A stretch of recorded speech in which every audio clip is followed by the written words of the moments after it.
Hello everyone and welcome back to the channel. Now, I know many of you listen to these videos late at night, some even fall asleep to them. So before you drift off, let me ask you a question. Have you ever stayed in a house where something just felt wrong? Tonight, we'll be diving into 7 chilling true haunted house encounters sent in by people who actually lived through them. These aren't campfire tales. These are real testimonies from families, tenants, and homeowners who couldn't escape the horrors inside their own walls. Before we begin, take a moment to comment below where you're watching from. It's always incredible to see how far our community reaches. And of course, don't forget to like and subscribe if you enjoy these stories. It really helps keep the channel going. Now, dim the lights, get comfortable, and let's begin. We moved in on a rainy Thursday. The kind of rain that doesn't fall so much as it clings to the porch rails, to your sleeves, to the back of your neck. The realtor called the house Victorian Charm. We called it a miracle we could afford. 3 bedrooms, high ceilings, a narrow staircase that bent like an elbow, perfect for newlyweds who wanted space to grow, except for the blue room at the end of the hall. From the first night, it was colder in there. Not draft under the window cold, cellar cold. You could see your breath in a paper-thin fog that vanished the moment you stepped back into the hallway. We tried to laugh it off. Old house, bad insulation, easy fix. At 2:17 a.m. we heard it. Not the radiator, not the pipes. Something behind the wall in the blue room took a breath. Long, drawn, patient. Then another. My wife whispered, "It's the wind." But we both counted the seconds between each inhale. You don't count the wind. The next morning I checked the vents, sealed cracks, stuffed a towel under the door. That night the house answered with the same deliberate rhythm. Closer, slower, like whatever was in there had all the time in the world. We decided to make it a storage room. If we didn't sleep in there, it couldn't bother us. But there's a difference between closing a door and being allowed to. By the 4th night, the breathing seeped through the plaster and into the hallway. We moved a dresser in front of the knob. We turned up the heat. The thermostat blinked 72, but the corridor dropped to 55 anyway. That's when we noticed the closet. It wasn't on the floor plan, just a seam in the paint behind an old freestanding wardrobe. Someone had papered over it, then painted the paper to match the wall. The edges puckered like a scab. My wife stared at it and said, "They wanted it gone." We should have called someone. We should have left it alone. Instead, we peeled back the paper. Nails followed, one by one, whining out of the frame. With each nail, the breathing grew quicker, like excitement. The door swung in with a sigh. The smell hit us first. Iron and earth. The closet was only 3 feet deep, but the back panel wasn't wood at all. It was a slab. Stone, fitted into the frame. Etched into it, shallow and uneven, were tally marks in clusters of 5, marching up the face like crooked ribs. Someone had been counting days, or nights. My wife lifted her phone to use the flashlight. The beam slid over something dark stamped near the bottom edge. It wasn't paint. It had soaked inward and dried there long ago. Above it, a single phrase scratched hard enough to splinter the grain. "Don't answer it." We froze. The knock came again. Polite, almost patient. 3 taps, a pause, 3 taps, like a child trying not to wake a parent. My wife's breath quickened. Mine stopped. The hallway light flickered once, then wavered, as if the bulb were underwater. I put my palm to the slab. It was warm. The breathing, which had lived in the walls for a week, was now inches from my hand, full, wet, aware. And beneath it, something else. A second rhythm. Too shallow, too fast. like someone trying to breathe but failing. "Please, let me out." We stumbled back, knocking the wardrobe, sending hangers clattering like wind chimes. The voice returned, soft, pleading, and then, impossibly, perfect, because it used my wife's voice. "Please, it's so cold." She was standing beside me. The slab exhaled.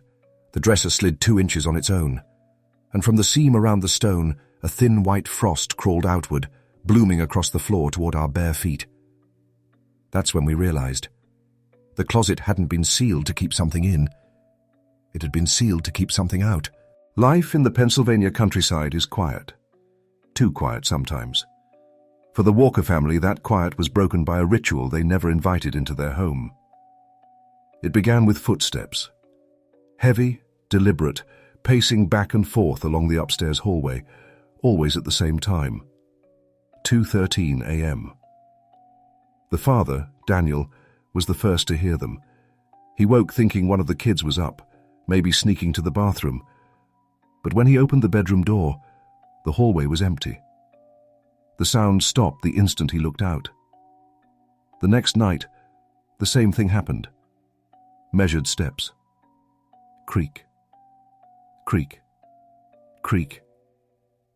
This time his wife, Ellen, woke too. They both listened, frozen in bed, as the steps paced from one end of the hall to the other. Slow, unhurried, like someone making rounds. The children, 10-year-old Lily and 7-year-old Josh, denied leaving their rooms. Still, Daniel wasn't convinced. Until the third night when both kids were fast asleep and the footsteps still came. 2:13 on the dot. By the end of the week, the whole family knew the rhythm. The house would fall silent. And then, right on time, the invisible walker began their rounds. Sometimes the steps stopped directly in front of a bedroom door, lingering there. Other nights they sped up as if someone were running. The walkers stopped sleeping. Ellen begged her husband to call someone, anyone, a priest maybe. But Daniel was practical. He needed proof, so he bought cameras. 2 for the hallway, 1 for each bedroom door. If it's pipes or drafts or anything explainable, the cameras will show it, he said. The first 2 nights, the footage was boring, static images of an old farmhouse hallway. But the third night, 2:13 a.m. arrived. The hallway camera caught it. The sound of heavy footsteps echoed, but the floorboards didn't move. Instead, the frame showed faint shadows, long and warped, stretching across the walls. No sods, no person, just shifting, human-shaped darkness. Then came the moment that made Daniel's blood run cold. At 2:17, the camera outside Lily's room flickered. The shadow bent down as though kneeling, and the doorknob turned. But Lily never woke. The knob rattled for 7 long seconds before stopping. The next morning, Daniel checked the footage alone before showing anyone else. On the last camera, the one pointed at the far end of the hallway, the shadow finally came into focus. It wasn't a blur. It wasn't smoke. It was a pair of legs. Boots, laced up, walking back and forth in endless circles. The upper body never appeared, as though the figure had been cut in half. That night, Daniel moved the family downstairs to sleep in the living room. But the footsteps followed. At 2:13 a.m., the sound of boots began again. Only this time the pacing wasn't upstairs. It was directly above them, in the empty hallway. And when Daniel checked the footage in the morning, the shadowy boots weren't pacing anymore. They were standing, perfectly still, right above where his family had been sleeping. The Jacobs family moved into their farmhouse in rural Maryland in the spring of 1998. It was a modest place, built in the early 1900s, with white siding, chipped shutters, and a wide front porch that overlooked acres of cornfields. The house was drafty, but charming, and Daniel and Karen Jacobs thought it would be the perfect place to raise their children. Their eldest daughter, Emily, was 15 that year. Reserved, a little quiet, she often spent evenings sketching on the porch or staring up at the old attic windows, their panes clouded with dust. One evening, as the sun dipped below the fields, Emily froze mid-sketch. She swore she saw someone watching her. Behind the warped attic glass, a woman's face stared down, pale skin, hollow cheeks, dark hair framing lifeless eyes. Her mouth moved, but no sound carried. Emily screamed. Her parents rushed outside, but when they looked up, the attic window was empty. "The attic's been sealed for decades," Daniel reminded her. "No one goes up there." He led Emily upstairs, showing her the narrow staircase that ended at a bolted wooden door. The lock was rusted shut, painted over countless times. "See? No one can be up there."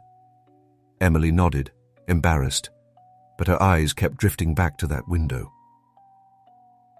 Over the next few weeks, the sightings grew. Every evening at dusk, when the light turned orange and the shadows stretched long, Emily saw the woman at the attic window. Sometimes the figure was still. Other times, her head tilted slowly, like she was studying Emily in return. Once, Emily swore the pale lips formed her name. Her parents brushed it off as imagination or tricks of the light. But then her younger brother Tommy mentioned it too. "Who's the lady that lives in the upstairs window?" he asked one morning at breakfast. The spoon clattered from Emily's hand.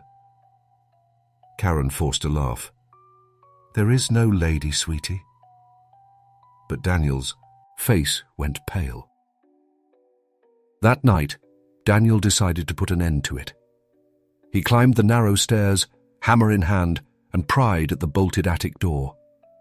The wood groaned, and with one sharp pull, the door swung open. Dust billowed into the hallway. The family stood behind him, staring into the dark. Inside, the attic was cluttered with trunks, broken furniture, and webs so thick they hung like curtains. But no footprints, no signs of life, just silence. They searched every corner. Nothing, until Emily found it. Near the far window sat a single wooden rocking chair, angled to face the yard. And resting in that chair, a dress. Yellowed with age, but unmistakably shaped to a body, as though someone invisible still sat inside it. The chair rocked once, twice, then stilled. Emily's breath caught in her throat. Her father yanked her back toward the stairs. As they left, Daniel pulled the attic door shut and hammered the bolts back in. He refused to discuss what they'd seen. But that night, Emily couldn't sleep. She rolled over to face her window, and there she was again. The pale woman, this time not in the attic window, but in Emily's. Her face pressed to the glass, lips curling into a smile as if to say, "Now you've let me out." The farmhouse on Ridge Hollow Road had been standing since 1872. Weathered grey wood, a sagging roofline, and acres of overgrown pasture. By the time the Harris family rented it in 2014, it had passed through so many hands that no one in town really remembered who built it. The Harrises, Mark, his wife Lacey, and their 8-year-old son Dylan, moved in hoping for peace and quiet. What they got was anything but. It began on their second night. At 11:46 p.m., just as the couple was drifting off, they heard it. Children's laughter, high-pitched, playful, echoing faintly through the walls. Mark sat up, frowning. Is Dylan still awake? But when he checked, Dylan was fast asleep, curled up with his flashlight still on. The laughter faded as quickly as it came, leaving only silence. The next night it returned. Same time, same sound. Not outside, not upstairs. Inside the walls. The Harrises tried to rationalize. Maybe it was the old pipes. Maybe it was animals in the crawl space. But laughter doesn't echo like that. Lacey swore she even heard words. Fragments of children's voices whispering. Too quick to understand. Weeks passed. The sounds grew bolder. Footsteps pattered behind the plaster. Sometimes tiny knocks tapped from inside the walls, as though little fists were trying to get out. Dylan started waking in the night, crying that the kids in the walls wanted him to come play. Then came the renovations. Mark, determined to put the rumours to rest, decided to tear down part of the living room wall where the sounds were loudest. He expected rodents, maybe nests. What he found froze him in place. Behind the plaster was a narrow cavity filled knee-deep with toys. Porcelain dolls with cracked faces, wooden horses missing legs, marbles dulled with dust, a tin jack-in-the-box, its crank rusted but its painted clown still grinning, all piled together like a forgotten nursery. "La," Say sifted through them with trembling hands. "These must be over 100 years old." Then she screamed. Among the toys was a shoe, small, leather, and still holding the brittle bones of a child's foot. Mark stumbled back, horrified. He ripped away more plaster, exposing fragments of fabric, buttons, and beneath it, remains. Tiny skeletons wedged between beams, curled together as if huddled in fear. The laughter returned that night, louder than ever, but this time it wasn't playful. It was shrill, overlapping, chaotic, like dozens of voices shrieking in unison. Dylan woke screaming, pointing to his bedroom wall. "They're angry," he cried. "They don't want us here." The police were called. Forensic teams confirmed the truth. The farmhouse had once been an orphanage during the late 1800s. When a fire swept through in 1891, several children had gone missing. Their bodies were never recovered. Until now. The Harrises moved out within a week, abandoning their lease, leaving furniture, even clothes behind. They couldn't stand another night in the house. To this day, locals say the old farmhouse still stands. Boarded up, windows broken, a for sale sign rotting in the yard. And if you walk by late enough, past midnight, when the fields fall silent, you might still hear it. For 40 years, Margaret Reynolds lived in the same small brick house on the edge of town. Her husband, Harold, had died the previous winter, leaving her alone for the first time in her life. Neighbours brought casseroles. Her church checked in on her. But Margaret insisted she was fine, because Harold still visited. Every night, just after midnight, Margaret swore she heard the old rocking chair in the living room begin to move. Harold's chair. The same oak rocker he'd sat in every evening after dinner, puffing his pipe, listening to the radio. She told anyone who would listen, "He comes back to keep me company." Most dismissed it as grief, but Margaret's son, David, worried it had gone too far. "Mom," he said, "it's just the house settling. You're hearing things." But Margaret shook her head. "I know the sound of that chair. It's him." David decided to stay the night. He wanted to show her there was nothing to fear. The chair began to move. Slowly at first, the steady rhythm of wood on wood. David's breath caught. There was no draft, no one else in the room, yet the rocker tilted forward and back, exactly as his father used to sit. "See?" Margaret whispered, smiling through tears. "He's here." David forced a laugh. "It's just old furniture, Mom." But his eyes never left the chair. The next night he stayed again. Determined to catch the source, he set up a small camera aimed at the rocker. Midnight came. The chair moved on its own. The footage showed it clearly, rocking back and forth while the rest of the room stood still. But there was something else. A faint shadow across the armrest, like a hand resting there. David didn't tell his mother. He convinced himself it was a trick of the light. On the third night, everything changed. The clock struck 12. The chair remained still. Relief washed over David until the air in the room grew heavy, pressing against his chest. Margaret, sitting nearby, whispered, "Harold?" The chair jolted. not rocking now, slamming forward, then snapping back, harder and harder. The wood groaned under the violent motion. Cushions flew to the floor. David grabbed his mother's arm. "We're leaving." But Margaret wouldn't move. Her eyes were locked on the chair, wide and wet. "Harold," she cried, "please stop." The chair froze. The silence was worse than the noise. And then, clear as day, a voice, low, strained, impossibly close. "Not Harold." The chair flipped over, crashing against the wall. The lamp shattered. Margaret screamed. David dragged her out of the room as the house shook with the sound of wood scraping across the floor. They never went back. Margaret moved in with David the next morning. The house sat empty for months until it was sold. The new owners gutted it, repainted, replaced every stick of furniture, except one.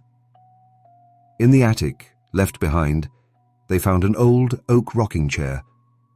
Its seat was worn smooth, its back splintered with age, and though no breeze touched it, the chair moved. When the Lawson family inherited their grandparents' estate, most of the belongings were sold or donated. But one item, an antique mirror framed in ornate brass, was too beautiful to part with. It stood nearly 6 feet tall, heavy as stone, its surface slightly warped with age. They placed it in the upstairs hallway, opposite the bedrooms. From the first night it drew attention. At breakfast, 11-year-old Chloe mentioned it first. "I don't like the mirror," she said, stabbing her cereal with her spoon. "There's a man in it." Her parents, Michael and Sarah, exchanged a look. "You mean your reflection?" Sarah asked. Chloe shook her head. "No. He was standing behind me. He smiled." Michael dismissed it as imagination, but by the end of the week, he wasn't so sure. Coming home late one night, he passed the hallway mirror and froze. His reflection was there, yes, but it wasn't moving with him. When he leaned forward, it stayed still, smiling faintly. He stumbled back, heart racing, then blinked. The image corrected itself. The next morning, Sarah admitted she'd had her own experience. She'd walked by and seen not herself, but an old woman in black, her eyes hollow, her mouth opening as if to scream. When Sarah blinked, her own face returned. Over the next few weeks, every family member saw something different. Chloe saw the man again, closer now, almost pressed to the glass. Sarah saw the grieving woman. Michael saw himself, but older, gaunt, his eyes lifeless. At first they avoided telling one another, hoping to keep from scaring Chloe. But the tension grew unbearable.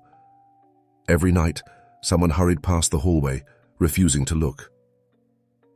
Then came the night. The mirror changed everything. Michael woke to a noise, something like fingernails dragging across glass. He stepped into the hallway, the house silent except for that sound. The mirror glowed faintly in the dark, reflecting more than it should. Inside the glass, the hallway stretched longer than reality, doors multiplying down an impossible corridor. And standing in that endless reflection were all three of them, Michael, Sarah, Chloe, frozen, staring back at him. Only they weren't standing in the hallway. They were asleep in their beds. The mirrored family smiled in unison. Chloe's reflection tilted her head, lips parting. A voice echoed through the glass. "Trade places." Michael stumbled back, shouting for his wife. Sarah ran out, followed by Chloe, who clutched her stuffed bear. All three stared as their reflections remained perfectly still, smiling.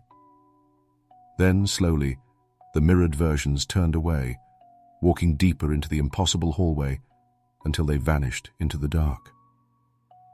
The real hallway was empty, but the mirror now showed nothing at all. No family, no walls, just a yawning void.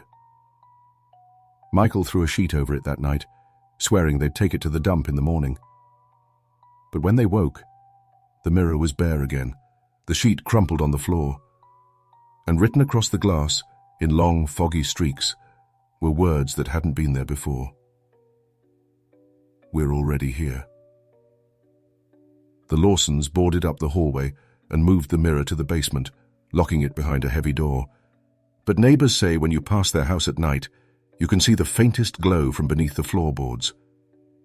And if you press your ear to the wood, you'll hear voices whispering from the glass, whispering your name. For nearly 8 years, Derek and Angela Miller lived in a 2-story colonial on the outskirts of town. At first it seemed perfect: spacious rooms, a sprawling backyard, and a quiet neighborhood. But the house had its own rules they slowly learned to fear. It began with small things: doors that never stayed shut, lights flickering no matter how many bulbs they replaced, footsteps creaking overhead when both of them were downstairs. They endured it, chalking it up to the quirks of an old home. But as the years passed, the activity grew darker. Angela would wake at night to whispers outside the bedroom door, voices low and urgent. Derek swore he saw shadows sliding across the hallway, even when the blinds were closed tight. By the 5th year, they'd had enough. They put the house on the market. That's when the real terror began. The first open house was on a sunny Saturday. The real estate agent arrived early to stage the rooms. By noon, a young couple was touring the property. Just as they entered the dining room, the chandelier above them shattered. Glass rained across the table, narrowly missing their heads. They bolted. The agent tried to laugh it off as coincidence, but the Millers knew better. A week later, another family came to view the home. As they climbed the stairs, every door on the 2nd floor slammed shut at once. The sound echoed like gunfire. The family ran out screaming, vowing never to return. Potential buyers dwindled, but Derek and Angela persisted. They needed to sell. They needed to escape. One evening, a single woman came for a private showing. She was calm, rational, unfazed by the creaks and drafts. For a moment, Derek thought maybe, just maybe, this would be it. But when she reached the master bedroom, she stopped cold. Her eyes widened.